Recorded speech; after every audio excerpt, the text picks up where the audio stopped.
The alert came at 3:17 in the morning. Captain Ethan Blackwood was pulled from sleep by the urgent beeping of his communication device. He rubbed his eyes, grabbed the device from his bedside table, and read the message. Unknown object detected at solar system boundary. Report to command immediately. 30 minutes later, Ethan stood in Earth Defense Headquarters, staring at the large screen showing the small blip at the edge of Neptune's orbit. The room buzzed with activity as officers and scientists worked at their stations. "What do we know about it?" Ethan asked Admiral Kent, who stood beside him with arms crossed. "Not much. It's about the size of a small car. It's emitting signals we've never seen before. And it's definitely not one of ours," the Admiral replied. Dr. Olivia Summers rushed into the room, her dark hair tied back in a messy ponytail. "Sorry I'm late. I was analyzing the signal patterns." She connected her tablet to the main system. New data appeared on the screen. "These are definitely artificial and non-human in origin." The room fell silent. After decades of searching the stars, humanity finally had proof they weren't alone. Admiral Kent cleared his throat. "Captain Blackwood, I want you to lead the intercept mission. Dr. Summers will join you to study the object. You leave in 2 hours." The United Earth Defense Force's fastest ship, the UES Horizon, was prepared for launch. Ethan reviewed the mission details with his crew while Dr. Summers packed her equipment. "We don't know what we're dealing with," Ethan told them. "Our job is to approach carefully, gather information, and avoid any actions that might seem threatening." The journey to the edge of the solar system took 3 days, even with the Horizon's advanced engines. As they approached, Dr. Summers worked nonstop analyzing the signals coming from the object. "It's some kind of automated probe," she told Ethan on the 3rd day. "And I think it's studying us. The signals increased when we launched. It's recording our approach." Ethan looked at the object on the view screen. It was smooth and oval-shaped with no visible markings or propulsion systems. "Can you decode any of its transmissions?" Olivia nodded slowly. "Parts of it. It's complex, but I believe it's cataloging information about Earth and our technology. I've been able to isolate repeated patterns that seem to be coordinates and classifications." "You mean it's mapping us?" asked Kate Donovan, the ship's intelligence officer. "Yes, and more. It's assessing our technological level, military capabilities, and resource deposits on Earth," Olivia replied. Ethan frowned. That doesn't sound like a friendly hello. He ordered the ship to move closer for detailed scans. As they approached within 1 kilometer, the probe suddenly pulsed with energy. "Captain, it's transmitting a massive data burst toward a point beyond our solar system," called out the communications officer. "Back us off," Ethan ordered, but it was too late. The probe flashed brightly and then broke apart, fragments spinning harmlessly into space. "It's self-destructed," Kate said, reviewing the sensor data, but not before sending everything it learned about us to whoever sent it. When they returned to Earth, the United Nations Security Council called an emergency meeting. Representatives from all nations gathered to hear their report. "Based on what we've learned," Ethan explained to the grim-faced leaders, "this was a reconnaissance probe. Someone out there is studying us, likely to determine if we're a threat or a resource." Dr. Summers stepped forward. "The technology is far beyond our current capabilities. Whoever sent this could reach us if they wanted to." The room erupted in worried discussion until the Secretary General raised her hand for silence. "What you're saying is that we may face a visitation or invasion from a technologically superior species." "Yes," Ethan said simply. "And they now know exactly where we are and what we have." That day marked the beginning of humanity's greatest challenge. Earth's governments, setting aside their differences, began a unified preparation program. Military forces combined, scientific research accelerated, and space defenses were prioritized. They didn't know when the visitors would arrive, but Earth would not be caught unprepared. Kate Donovan spent weeks analyzing the probe's transmission patterns and finally discovered something disturbing. Earth wasn't the first world to be scanned. This was part of a systematic survey of star systems, and if the pattern held true, whoever sent the probe would return. The only question was when. 5 years passed since the alien probe's self-destruction. Earth had changed in that time. Old enemies became allies, and resources once spent on fighting each other now went to space defense. Everyone worked toward one goal: protecting Earth from what might come from the stars. Admiral Joseph Reyes stood on the bridge of Earth's largest defense ship, the UES Defender. At 62, he had planned to retire, but duty kept him in uniform. The ship was one of 50 built since the probe incident. Not enough if the aliens were truly advanced, but better than nothing. "Admiral, we're picking up unusual readings near Jupiter," said the young officer at the radar station. Joseph walked over and looked at the screen. "What kind of readings?" "Spatial distortions, sir, like ripples in space." Before Joseph could respond, alarms blared throughout the ship. The screen showed multiple large objects appearing near Jupiter. They were massive, each one bigger than the largest Earth ships. Joseph's voice was steady as he gave orders.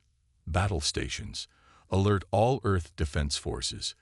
This is not a drill." Back on Earth, engineer Samantha Wright was working late in her lab. For 5 years, she had studied the fragments of the alien probe, trying to understand its technology.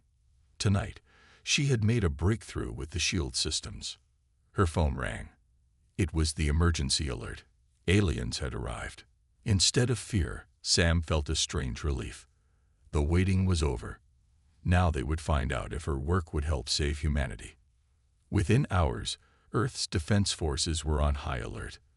The alien ships, 7 of them, moved slowly toward Earth. They stayed in formation and made no aggressive moves.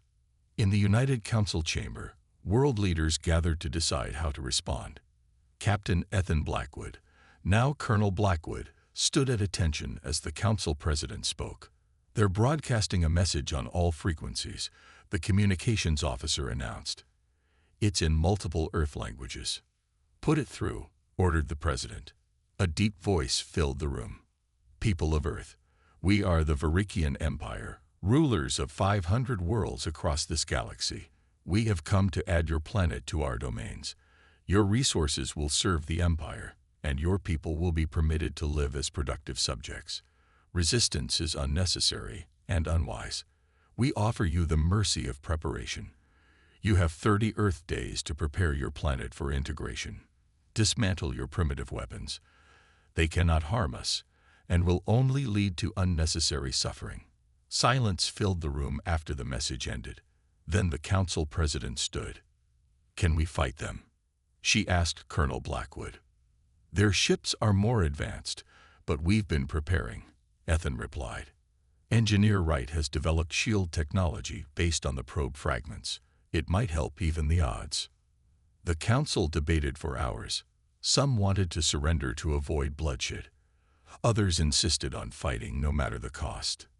In the end, they voted to stand against the Varikians. The council president drafted a message, short and direct. "We are ready for you." When the message was sent, they received an immediate reply. Laughter, actual laughter, came through the speakers. "Your primitive technology is amusing," said the Varikian commander. "We have conquered worlds far more advanced than yours, but we appreciate your spirit. It will make your eventual submission more satisfying. 30 days, humans. Use them wisely." On the Varikian command ship, Commander Zrax watched the blue planet on his view screen. These humans were either very brave or very foolish. Their ships were tiny compared to his. Their weapons were primitive.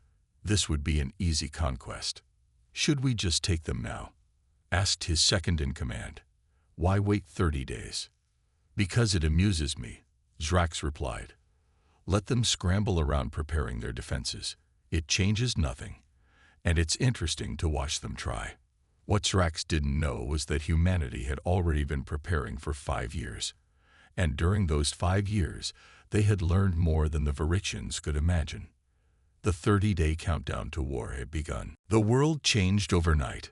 Factories that once made cars now built spacecraft parts. Schools closed as teachers and students worked side by side in labs and assembly lines.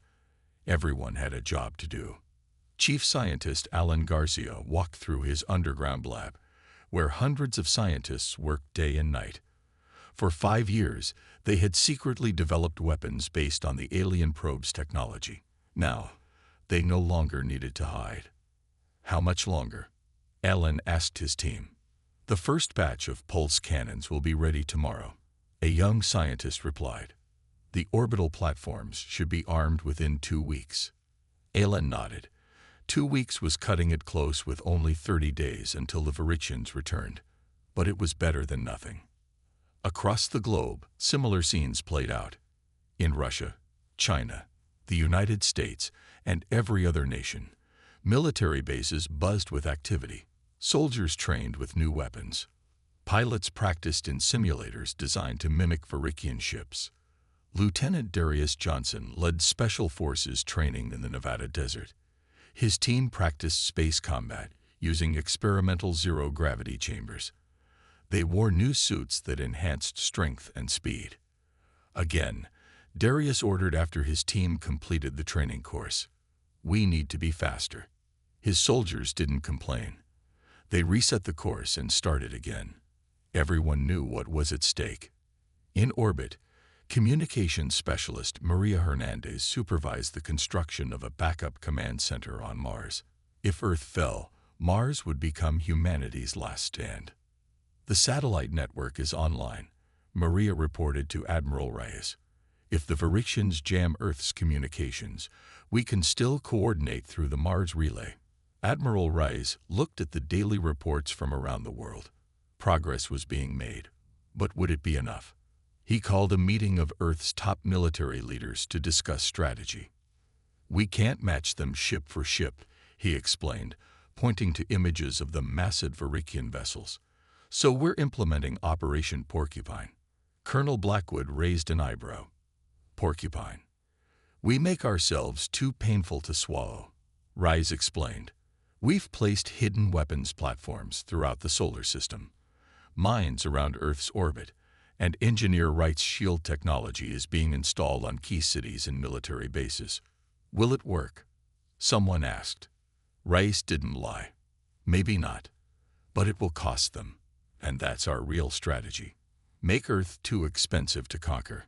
The Varixians watched Earth's preparations with amusement.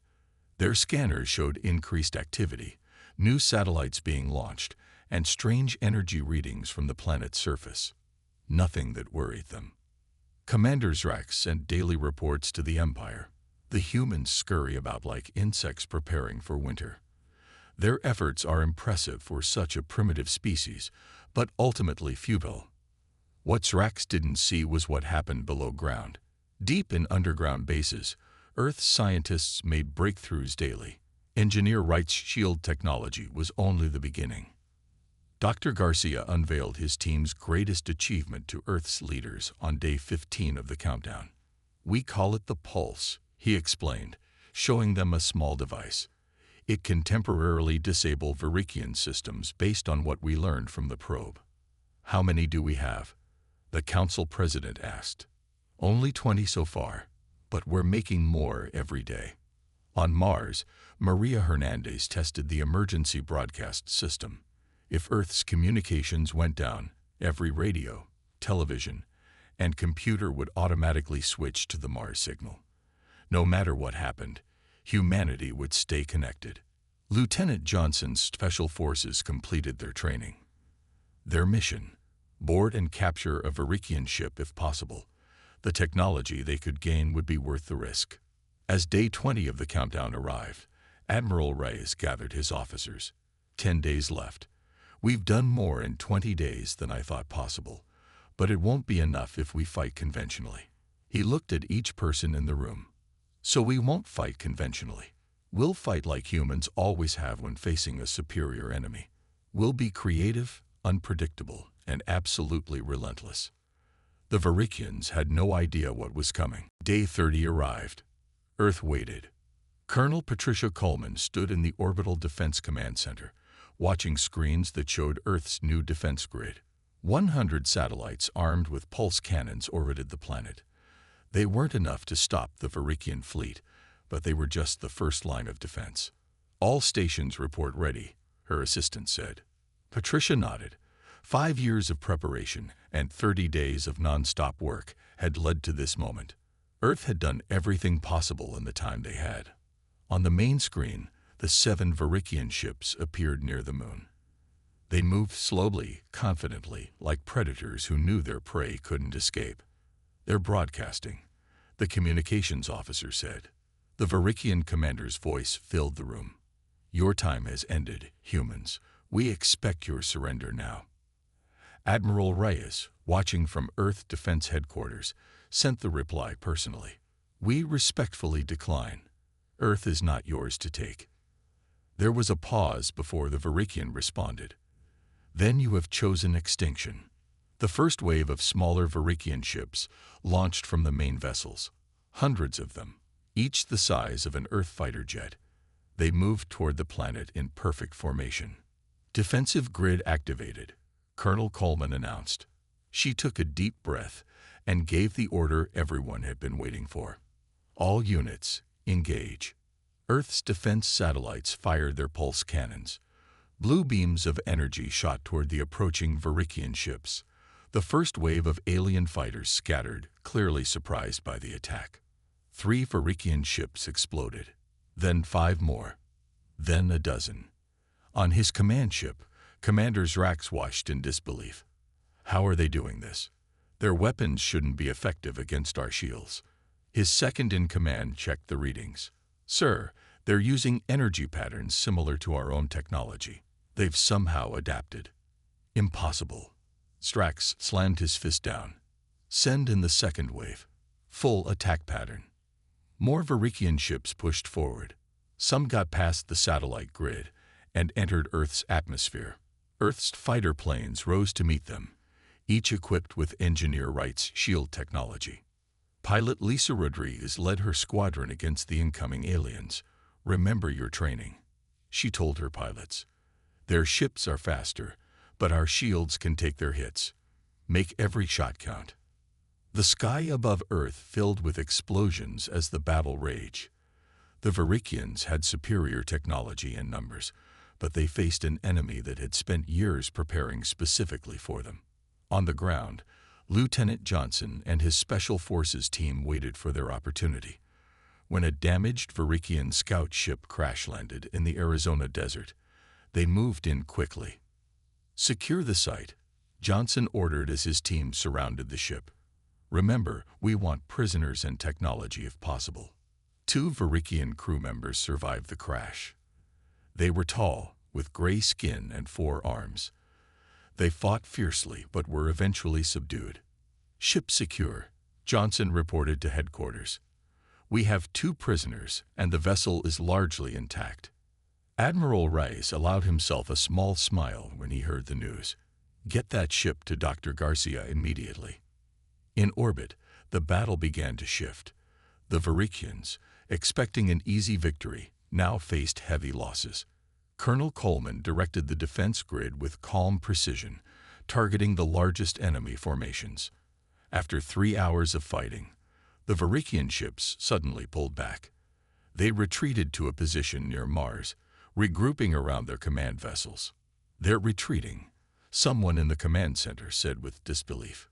Colonel Coleman shook her head. "Not retreating. Regrouping." This was just their first wave. On his command ship, Commander Zrax was furious.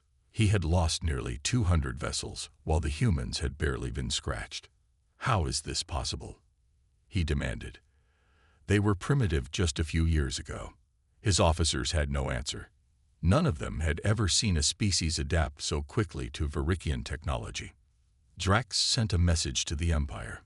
"The human situation is more complex than anticipated. Request additional forces." For the first time in his career, Commander Zrax felt something unfamiliar: doubt. On Earth, celebrations began, but military leaders knew better. This was just the beginning. The Varikians would return with more ships and new tactics. But humanity had achieved something important. They had survived the first attack, and now they had a captured Varikian ship to study. The real war was just beginning. Dr. Marcus Bennett had never seen anything like the Varikian ship. Its metal was unlike any Earth material, lighter yet stronger than steel. The control systems responded to touch and thought rather than physical buttons. It was beautiful and frightening at the same time. Careful with those power cells, he warned his team as they worked in the underground facility. We still don't understand how they store so much energy.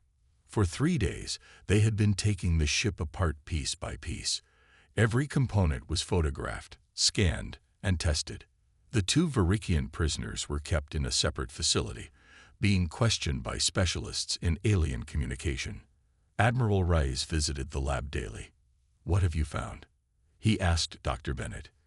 "Their faster-than-light drive is intact," Marcus explained, pointing to a round device at the rear of the ship. "It works by bending space rather than moving through it. And their weapons system." He led the Admiral to a display showing the ship's cannons. They use plasma contained in magnetic fields, much more powerful than our best lasers. "Can we reproduce any of this?" Rice asked. Marcus nodded slowly. "Some of it. Engineer Wright's team is already adapting the shield technology, and we might be able to modify the weapon systems for our ships." "How long?" "A week for basic adaptations, maybe 2 for working prototypes." Rice frowned. "The Varikians won't give us that much time." As if confirming his words, alarms sounded throughout the facility. The Varikian fleet was moving again, this time with 3 more large ships that had just arrived from deep space. In the pilot training center, Lisa Rodriguez prepared for her next mission. Her squadron had survived the first battle without losses, but now they faced a larger enemy force. "The new shields worked perfectly," she told her pilots, "but the Varikians will have adjusted their weapons. Stay alert and remember your training." She climbed into her fighter, now modified with elements of Varikian technology. The controls felt different, more responsive, almost like the ship could sense her intentions before she moved the stick. Across Earth, similar preparations took place. Colonel Coleman's orbital defense grid had been repaired and expanded. Lieutenant Johnson's special forces were deployed to key locations, ready to capture more Varikian technology if the opportunity arose. The Varikians attacked at dawn. This time, they targeted Earth's communication satellites first, trying to blind and silence the planet's defenses. But Maria Hernandez's Mars relay system kicked in immediately, keeping Earth's forces connected. "They're focusing on infrastructure," Admiral Rice noted as reports came in. "Trying to disable us rather than destroy us outright." "They want our resources intact," Colonel Blackwood replied. "A destroyed Earth is useless to them." Earth fought back with everything it had. Fighters engaged Varikian ships in the sky. Ground-based pulse cannons targeted anything that got past the orbital defenses. For every Earth vessel lost, 3 Varikian ships were destroyed. On his command ship, Commander Zrax couldn't believe the reports. "How are they matching our technology? This is impossible." His tactical officer showed him sensor readings of the human ships. "Sir, they've modified their vessels. These energy signatures. They're using our own technology against us." Zrax slammed his fist down in anger. The scout ship they captured. They couldn't have reverse-engineered our technology so quickly. But the evidence was clear. Human ships now moved faster, hit harder, and survived longer than they had in the first battle. Some even showed signs of primitive faster-than-light capabilities, jumping short distances to avoid Varikian fire. In Dr. Bennett's lab, work continued around the clock. Each breakthrough was immediately sent to production facilities around the world. Earth's factories, working at maximum capacity, turned theoretical designs into working weapons in days rather than months. After 6 hours of fighting, Earth launched its first counterattack. A small fleet of ships, led by Lisa Rodriguez, jumped to the edge of the solar system where a Varikian supply depot had been established. "Target their fuel cells," Lisa ordered her squadron. "Quick hit and run, just like we practiced." The Earth ships appeared suddenly, fired their newly adapted plasma cannons, and disappeared before the Varixians could respond effectively. The supply depot exploded in a brilliant flash visible from Mars. When news of the attack reached Varixian High Command, Emperor Vos Thar himself demanded an explanation. No species had ever adapted Varixian technology so quickly. No planet had ever fought back so effectively. The Emperor's message to Commander Zrax was simple: end this now, by any means necessary. The humans had become more than an annoyance. They were now a problem that needed solving. Through questioning the Varixian prisoners, Earth made a surprising discovery. The Varixians were not the only intelligent species in the galaxy. There were hundreds of civilizations, many of them conquered by the Empire. Diplomat Ryan Carter reviewed the information gathered from the prisoners. The Varixians have been expanding for centuries, he explained to Earth's leaders. They find planets with resources they need, conquer them, and move on. Are there others who resist them? Asked the Council President. Ryan nodded. A group called the Sulfuran Alliance. They've managed to hold off the Varixians for decades. According to our prisoners, their territory begins about 10 light years from our solar system. Admiral Reyes considered this information. If we could make contact with this alliance, we might find allies. The Council approved a dangerous mission. Earth would send a ship beyond the solar system to find the Sulfuran Alliance. The ship would use the faster-than-light drive reverse-engineered from the captured Varixian vessel. Colonel Blackwood volunteered to lead the mission. The Horizon has been retrofitted with the new drive, he told Admiral Reyes. We can make the journey in 3 days.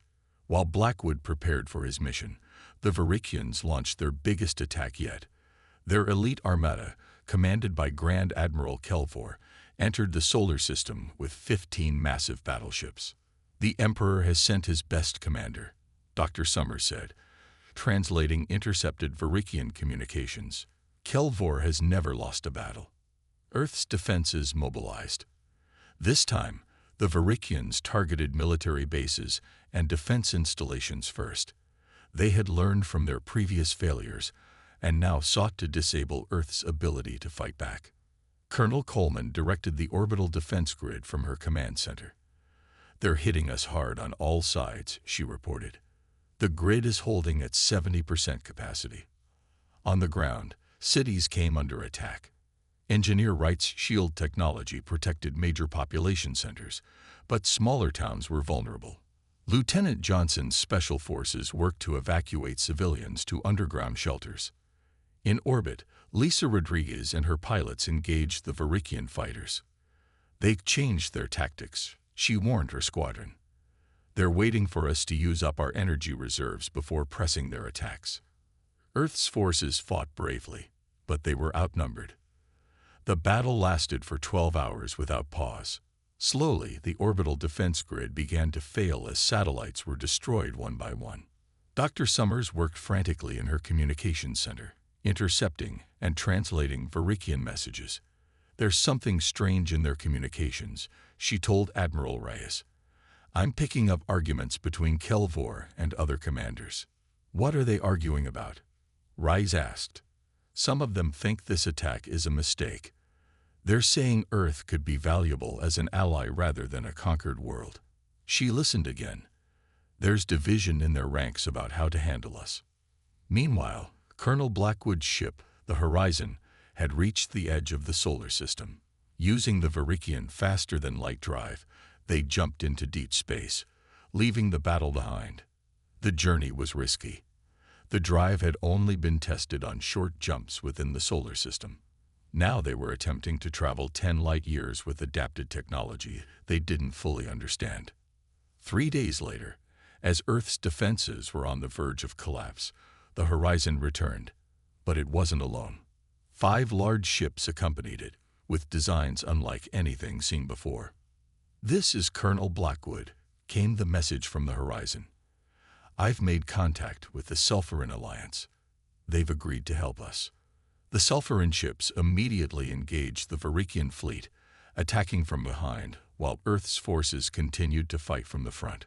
Caught between 2 enemies, Grand Admiral Kelvor was forced to split his forces. On his command ship, Kelvor received the news with disbelief. The Sulfurin. Here. How did the humans contact them so quickly? His tactical officer had no answer. Sir, we're now fighting on two fronts. Our rear guard is taking heavy losses. For the first time in his career, Grand Admiral Kelvor faced the possibility of defeat, and Emperor Vostar would not accept failure. As the battle raged, Admiral Reyes saw their opportunity.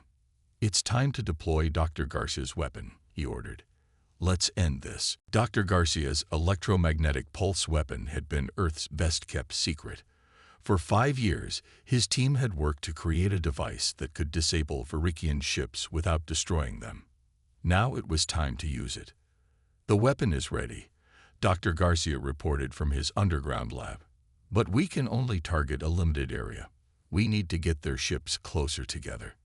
Admiral Reyes contacted the Sulfurin commanders through Colonel Blackwood. Together, they formed a plan to push the Varikian fleet into the asteroid belt between Mars and Jupiter. The battle shifted as Earth and Sulfurin forces changed tactics. Instead of defending, they attacked aggressively from specific angles, forcing the Varikians to retreat toward the asteroid belt. They're taking the bait, Lisa Rodriguez reported as her squadron harassed the Varikian right flank. They're moving into the asteroid belt to use the rocks as cover. On his command ship, Grand Admiral Kelvor believed he was making a smart tactical move. The asteroids will limit their attack vectors, he told his officers. Gather the fleet here and prepare to strike back. It was exactly what Earth wanted. As the Varikian ships clustered together among the asteroids, Admiral Reyes gave the order. Activate the pulse. Dr. Garcia's team launched the weapon from a hidden base on Mars. It looked like a small satellite, easy to overlook among the debris of battle. It moved silently toward the center of the Varikian fleet. Pulse activating in 3, 2, 1. Dr. Garcia counted down. A wave of invisible energy spread outward from the device. It wasn't bright or loud. There was no explosion, but its effect was immediate. Across the Varikian fleet, ships suddenly lost power. Weapon systems failed. Communications went silent. Even life support systems struggled to function. It worked. Someone shouted in Earth's command center. Colonel Coleman didn't waste time celebrating. All forces, move in now. Capture as many ships as possible. Earth and Sulfurin vessels surrounded the disabled Varikian fleet. Lieutenant Johnson led Special Forces teams on boarding operations, capturing ship after ship as confused Varikian crews tried to restore power. Captain Blackwood led the attack on the Varikian command ship. We need to capture Grand Admiral Kelvor alive, he told his team. He's valuable both for information and as a political bargaining chip. They fought their way through the massive vessel. The Varikians, though their systems were down, fought fiercely with handheld weapons. But Earth's forces had trained for this exact scenario. On the command bridge, Grand Admiral Kelvor watched in disbelief as human soldiers broke through his last defenses. How is this possible? He asked as Captain Blackwood approached him. You were primitives just a few years ago. We learn quickly, Blackwood replied simply, and we fight hardest when our home is threatened. Within hours, the battle was over. Earth and the Sulfurin Alliance had captured nearly the entire Varikian elite armada. Some ships had escaped, fleeing back to Empire space with news of the defeat. The victory changed everything. Now Earth had dozens of advanced Varikian ships and thousands of prisoners, including one of the Empire's top military leaders. In Earth's command center, Admiral Reyes met with the Sulfurin representatives.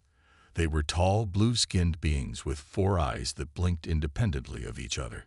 Your people fought well, the Sulfurin leader said. We have resisted the Varikians for generations, but never have we seen them defeated so thoroughly. We had the advantage of surprise, Reyes admitted. They underestimated us. They won't make that mistake again. The Sulfurin nodded. The Empire will respond with everything they have.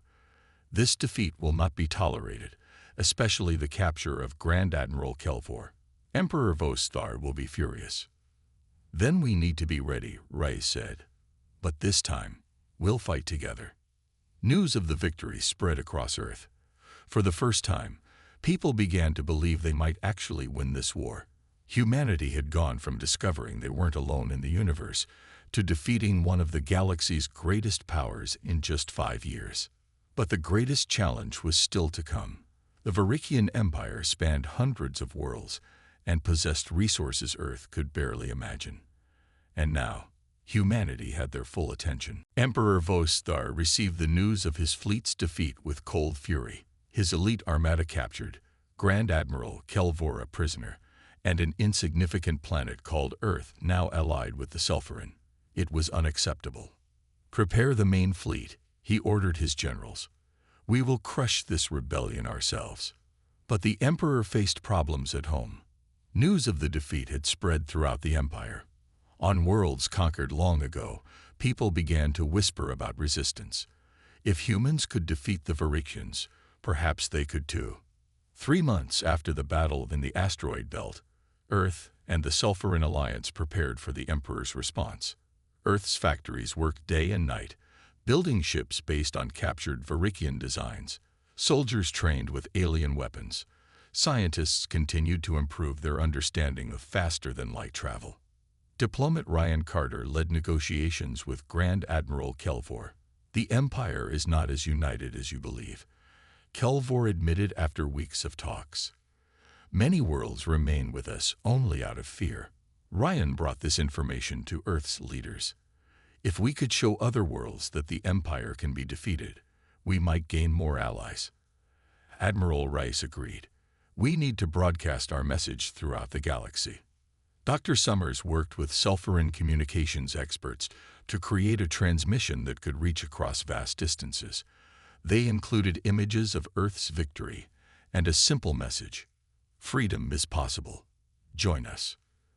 The message reached hundreds of worlds. On many of them, people who had lived under Varikian rule for generations began to rebel. The Empire found itself fighting on multiple fronts, its forces stretched thin across the galaxy. Emperor Vostar ignored his advisors' warnings and led his main fleet toward Earth personally. 2,000 ships, the largest force ever assembled by the Empire, appeared at the edge of the solar system. Earth and the Sulfuran Alliance had only 600 ships to defend against them. But they had advantages the Emperor didn't understand: human creativity, desperation, and the home field advantage. We can't match them ship for ship, Admiral Rice told his commanders. But we don't need to. We just need to remove the Emperor. Captain Blackwood led a small strike team on what seemed like a suicide mission. Using a captured Varikian stealth ship, they approached the Emperor's massive flagship while the main battle raged elsewhere in the system. The final battle for Earth began, the sky filled with thousands of ships firing at each other. Dr. Garcia's pulse weapons disabled some Varikian vessels, but not enough to turn the tide. Earth's cities activated their shields as enemy weapons fire reached the planet. On the Emperor's flagship, Captain Blackwood's team fought their way through surprise guards. The throne room is ahead, he told his soldiers as they pushed forward. Meanwhile, in the palace on the Varikian homeworld, something unexpected happened. With the Emperor and main fleet gone, military leaders who opposed his policies staged a coup. Led by a general who had argued for peace with Earth, they seized control of the government. As Emperor Vostar prepared to order the destruction of Earth, Captain Blackwood's team burst into his throne room. The Emperor turned in surprise, not believing humans could have reached him. Before either side could act, a message came through on all channels. Attention all Varikian forces. The government has changed hands. Emperor Vostar has been removed from power. All ships are ordered to stand down immediately. Confusion spread through the Varikian fleet. Some ships continued fighting while others stopped. Emperor Vostar stared at the message in disbelief. Lies, he shouted. I am still Emperor. In the chaos, the tide of battle shifted. Earth and Sulfuran forces pressed their advantage, targeting ships that continued to fight while avoiding those that stood down. When the battle ended, nearly half the Varikian fleet had surrendered. Emperor Var was captured. The war was over. In the months that followed, a new galactic order emerged. Led by Earth and the Sulfuran Alliance, the Galactic Cooperative was formed. Former Varikian worlds joined willingly, eager to be part of something built on cooperation rather than conquest. Captain Blackwood and Dr. Summers led the first official Earth mission beyond known space, seeking new civilizations to invite into the cooperative. They carried a simple message to the stars. We come in peace, but we are ready for anything. Humanity had faced extinction and emerged not just surviving, but leading. The galaxy would never be the same.